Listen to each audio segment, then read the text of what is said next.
구약성경 사사기 11장 29절에서 40절까지 말씀을 함께 교독하도록 하겠습니다. 이에 여호와의 영이 입다에게 임하시니 입다가 길르앗과 므낫세를 지나서 길르앗의 미스베에 이르고 길르앗의 미스베에서부터 암몬 자손에게로 나아갈 때에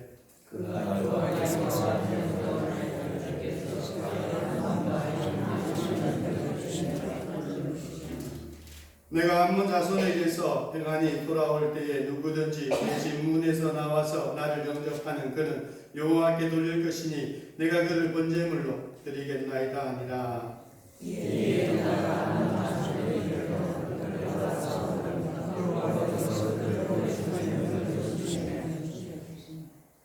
아로엘에서부터 민닛에 이르기까지 20성읍을 치고 또 아벨그라민까지 매우 크게 무찌르니 이에 암몬 자손이 이스라엘 자손 앞에 항복하였더라.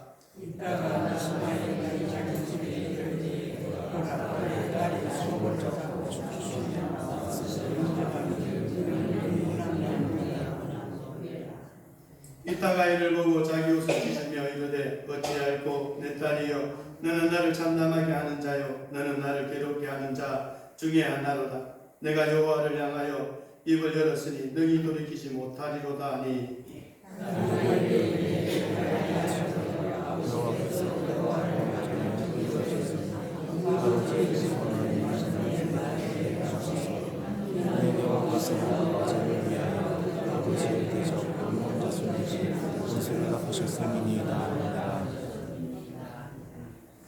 또 그의 아버지에게 이르되 이 일만 내게 허락하사 나를 2달만 버려 두소서. 내가 내 여자친구들과 산에 가서 나의 처녀로 죽음을 인하여 예고하겠나이다 하니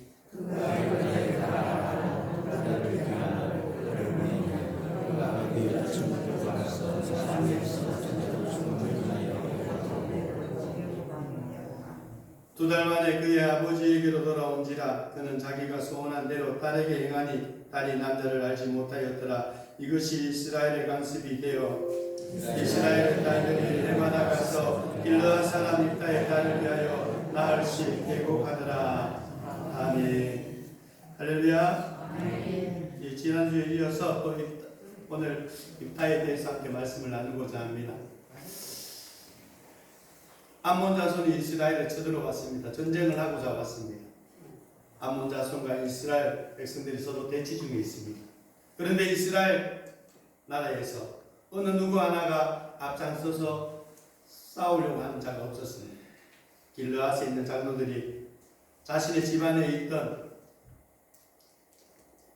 입다를 자신의 집안에 있던 그 입다를 쫓아냈지만은 그 입다를 찾아가서 우리의 장관이 좀 되어달라라고 부탁을 하게 됩니다.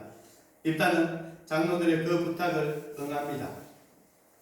그래서 이제 함께 가서 이스라엘을 위해서 싸우려고 이제 준비 중에 있습니다.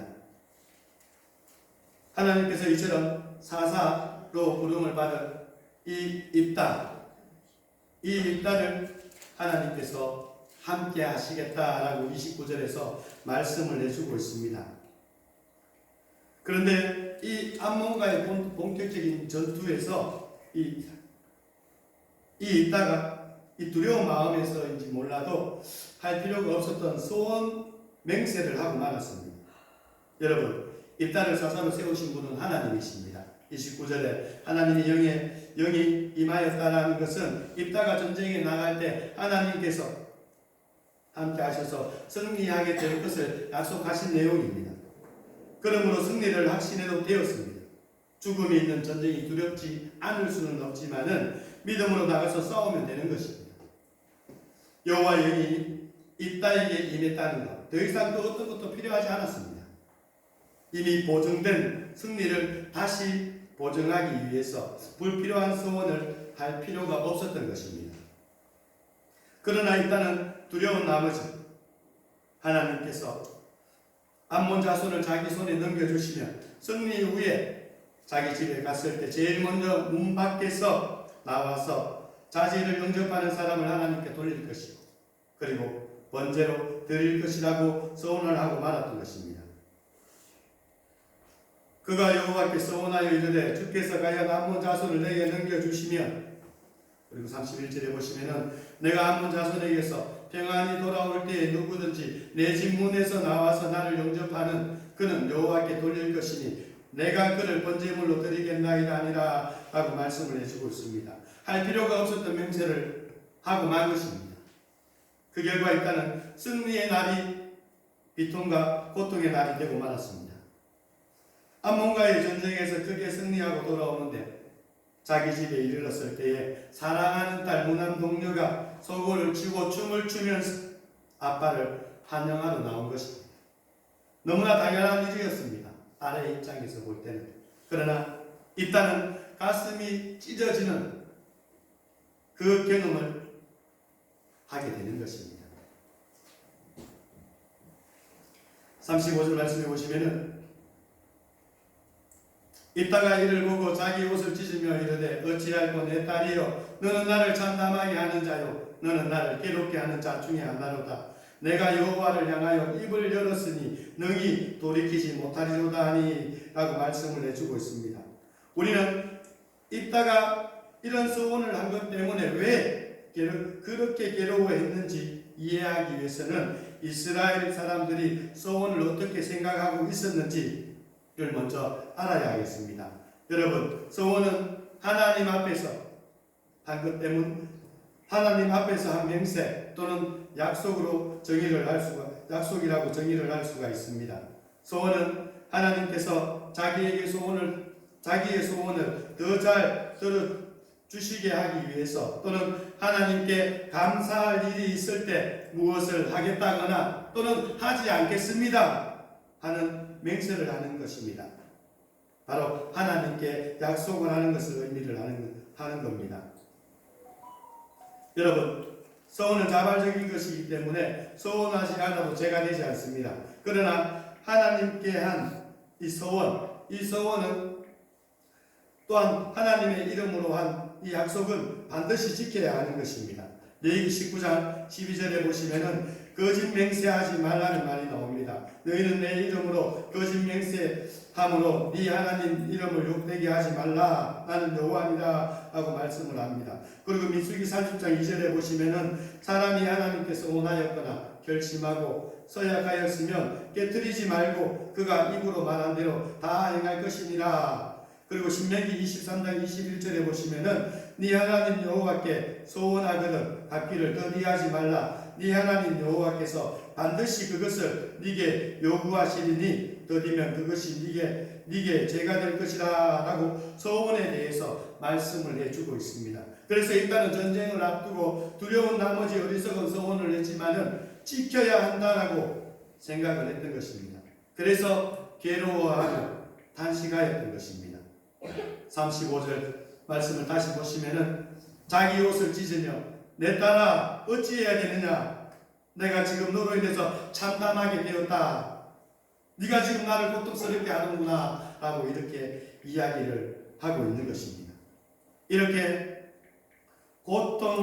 고통스러워하는 이 입다가 소원에 대해서 잘 몰랐던 것이 몇 가지 있습니다. 먼저 일단은 사람을 하나님께 제물로 드리는 것은 하나님께서 기뻐하시는 일이 아니라는 것을 잘 몰랐습니다. 사람을 번제로 신에게 드리는 가습은 악한 우상 숭배 사상에서 나온 것이지 하나님의 뜻이 결코 아닙니다. 당시 우상이었던 몰렉 숭배 문화에서 자녀를 제물로 드리는 사상이 있었습니다. 그러나 율법에서는 자녀를 번제로 드리는 것을 금하고 있었습니다. 레위기 18장 21절에 보시면은 너는 결단코 자녀를 몰렉에게 주어 불로 통과하게 하므로 네 하나님의 이름을 욕되게 하지 말라. 나는 여호와니라 라고 분명하게 말씀을 해주고 있습니다. 성경을 보면은 하나님께서 자녀를 번제로 바치라는 말씀이 딱 한 군데 나옵니다. 하나님께서 아브라함에게 독자 이삭을 모리아산에서 번제로 드리라는 말씀이었습니다. 그러나 이 이야기에서도 하나님께서 아브라함을 시험하시기 위해서 말씀하셨던 것이지 실제로 사람을 제물로 드리도록 허락하지는 않으셨습니다. 그래서 결정적인 순간에 하나님께서 아브라함에게 이삭에게 손을 대지 말라라고 하시면서 이삭 대신에 숯불에 걸린 그 순양 대신 순양을 대신 제물로 받으셨습니다. 그러므로 이따가 다급한 아버지 승리한 후에 집에서 제일 먼저 나와서 나를 환영하는 사람을 하나님께 번제로 드리겠다고 한 이 소원은 하나님께서 기뻐하시는 소원이 아니었다는 것입니다. 그리고 둘째로 이따가 몰랐던 것은 소원 후에도 그 소원을 취소할 수 있는 경우가 있었다라는 사실이었습니다.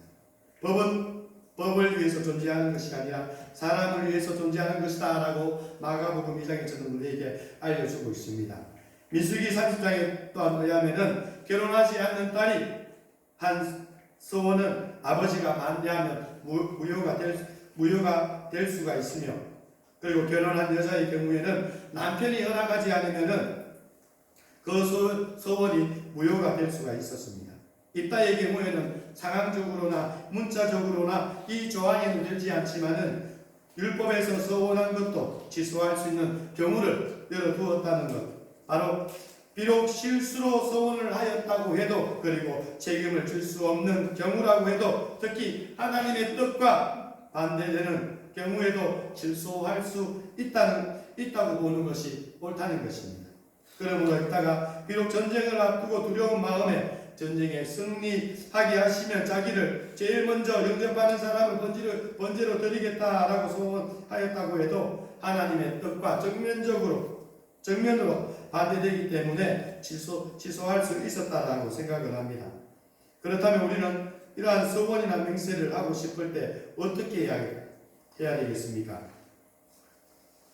우선 명심해야 될 것은 이 일다의 경우를 보아 알듯이 소원이나 맹세는 함부로 해서는 안 된다는 것입니다. 굉장히 신중을 기해서 해야 한다는 것입니다. 오늘날에도 우리가 다급할 때, 그리고 젊었을 때 하나님께 소원해놓고 지키지 못해 죄책감 속에 살아가는 사람들이 의외로 많을 것이다 라고 생각을 해봅니다. 이따처럼 자녀에 대한 그 소원을 해놓고 지키지 못하는 부모들도 있습니다. 어떤 장로님께서는 결혼을 늦게 하셨습니다. 그런데 자녀를 너무 갖고 싶었습니다. 그래서 자녀를 주시면 하나님께 바치겠습니다. 계속해서 실행마다 기도를 했습니다. 그리고 그 자녀를 주시면 목회자가 되도록 열심히 자녀를 섬기겠다라고 또한 기도까지 하였습니다. 이렇게 소원을 했던 이 장로님에게 하나님께서 정말로 귀한 아들을 주셨습니다. 그런데 문제는 그 아들이 너무 똑똑했다는 것입니다. 종교에서 어릴 적부터 1등, 2등, 고등학교 때까지 그 공부를 너무 잘하니까 갑자기 부모님들의 마음이, 장로님과 권사님의 마음이 변했습니다. 의대 가라. 그 교수해라. 그런데 문제는 그 다음에 발생하게 됩니다. 아들이 불행하게도 일반 대학에 의사 공부하면서 신앙을 잃어버리게 된 것입니다. 부모님의 마음에 근심이 되어버린 것입니다. 교회도 나오지 않았고, 또 그렇다고 해서 부모님한테도 잘하는 것도 아니었습니다. 결국에 장로님이 나중에 후회를 하면서 목사님께 찾아와가지고 지금 이 상황을 어떻게 해야 되냐, 아들에 대한 걱정을 많이 했습니다. 하나님께 한 소원을 지킬 걸 괜히 일반 대학에 가서 의사 되라고, 교수가 되라고 해가지고 자기 신앙까지 잃어버렸으니 참 지금 안타까워 죽겠다라면서 이야기한 것을 들은 적이 있습니다. 또한 우리 청년들은 어떻습니까? 자기가 원하는 그 직장에 들어가게만 해주신다면 제가 하나님을 멋지게 섬기겠습니다 라고 기도합니다. 그런데 직장을 구하게 되고 그 뒤에는 오히려 일이 너무나 바빠서 핑계를 대면서 교회를 빠지는 것이 너무나 이렇게 잦았습니다. 그래서 그 또한 청년들 또한 이렇게 신앙을 잃어버리는 경우를 본 적이 있습니다. 부모가 자녀를 하나님께 바쳤다고 또한 자녀들이 다 목회자가 되어야 되는 것은 아닙니다. 그러나 이 이야기, 오늘 우리가 장로님의 그 이야기에서 우리가 깨달아야 하는 것은 서원할 때는 신중하게 해야 한다는 것입니다. 그리고 서원했으면은 손해가 난다고 해도 지키려는 자세가 필요하다는 것입니다. 시편 15편에 보시면은 다윗은 이렇게 이야기합니다. 여호와여, 주의 장막을 머무를 자 누구오며 주의 성산에 사는 자 누구입니까? 라고 묻고 나서 정직하게 행하며 공의를 실천하며 그의 마음에 진실을 말하며 그의 해로 남을 허물하지 아니하며 그의 이웃에게 악을 행하지 아니하며 그의 이웃을 비방하지 아니하며 그의 눈은 망령된 자를 멸시하며 여호와를 두려워하는 자를 존대하며 그의 마음에 소원한 것은 해로울지라도 변하지 아니하는 사람이라라고 말씀을 해주고 있습니다. 여러분, 하나님은 신실하시지만은 인간은 그렇지 못할 때가 너무나 많습니다. 그래서 급하면 하나님의 이름으로 맹세하고 소원하고 나서 하나님께서 기도에 그 응답을 해주시면은 소원을 잊어버리고 사는 경우가 많은 것입니다. 그런 면에서 사사립다가 비록 어리석은 소원을 하고 말았지만은 그 소원을 지키려고 했던 자세는 우리가 본받아야 한다고 생각을 합니다. 우리 예수님께서도 맹세에 대해서 소원에 대해서 산상수원에서 말씀을 해주고 계시는데 마태복음 5장 33절에서 37절에 이렇게 말씀해주고 있습니다. 또 옛사람에게 말한 바 헛맹세를 하지 말고 네 맹세한 것을 주께 지키라 하였다는 것을 너희가 들었으나 나는 너희에게 말하노니 도무지 맹세하지 말지니 하늘로도 하지 말라 이는 하나님의 보좌임이요 땅으로도 하지 말라 이는 하나님의 발등상임이요 예루살렘으로도 하지 말라 이는 큰 임금의 성임이요 내 머리로도 하지 말라 이는 네가 한 트럭도 기고 금게 할 수 없음이라 오직 너의 말을 옳다 옳다 아니라 아니라 하라 이에게 지나는 것은 악으로부터 나느니라 라고 말씀을 해주고 있습니다. 도무지 맹세하지 말라라는 예수님의 이 말씀, 소원이나 맹세를 전혀 하지 말라는 말씀이라기보다는 정말 소원이나 맹세를 할 경우에 경솔히해서는 안 되며 그리고 반드시 지킬 것만을 해야 한다는 뜻을 가지고 있습니다. 이렇게 말씀하신 중요한 이유는 정직이 중요하고 또한 약속을 잘 지키는 것은 모든 관계의 기초가 되기 때문이라는 그 사실을 알려주시기 위해서 말씀을 하시는 것입니다. 그러하니 오늘 우리는 헛된 맹세나 불필요한 소원을 하지 말아야 하겠습니다. 그리고 예수님의 말씀처럼 예라고 해야 할 때 예하고 그리고 아니요라고 말해야 할 때는 아니요라고 말해야 하겠습니다.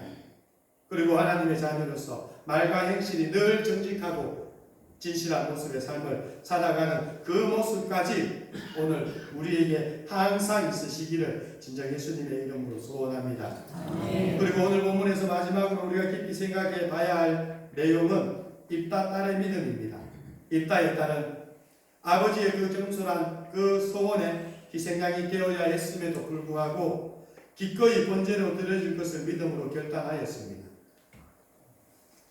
36절 말씀에 보시면은 딸이 그에게 이르되 나의 아버지여 아버지께서 여호와를 향하여 입을 여셨으니 아버지의 입에서 낸 말씀대로 내게 행하소서. 이는 여호와께서 아버지를 위하여 아버지의 대적 암몬 자손에게 원수를 갚으셨음이니이다 아니라 라고 말씀을 해주고 있습니다. 여러분, 세상에 이와 같은 딸이 어디 있겠습니까?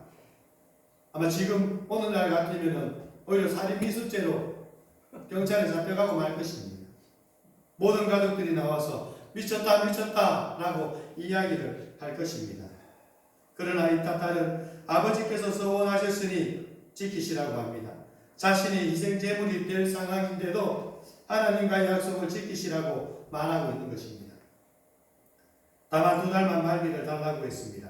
친구들과 산에 올라가서 처녀의 몸으로 죽음을 당하게 되는 것 때문에 애곡하고 오겠다고 했습니다. 그래서 이따가 허락을 하였으며 2달 동안 딸이 친구들과 산에 올라가서 애곡하고 내려와서 기꺼이 번제로 드려졌던 것입니다. 여러분, 이따의 딸의 이 믿음은 아브라함의 믿음과 순종에 비할 수 있을 정도의 굉장한 믿음인 것입니다. 우리도 어떠한 말로든지 어떠한 일로든지 하나님을 향한 믿음과 순종으로 약속을 지키는 결단력 있는 그 모습의 삶을 진정 살아가시기를 예수님의 이름으로 소원합니다. 때로는 우리는 이 믿음을 여러 가지 상황, 물질과 건강과 또 자녀라는 그러한 문제 때문에 우리가 하나님을 향한 그 믿음을 지키지 못할 때가 있습니다. 그러나 오늘 입다의 딸이 보여준 이 믿음의 결단력 있는 그 모습, 온전히 나의 모습이 되고자 하나님의 그 기쁨으로 진정 허락하신 그 믿음을 자로나 우루나 치우치지 아니하는 삶으로 하나님께 영광이 되는 모습으로 진정 살아가시기를 예수님의 이름으로 소원합니다. 이 시간 우리 함께 기도했으면 좋겠습니다.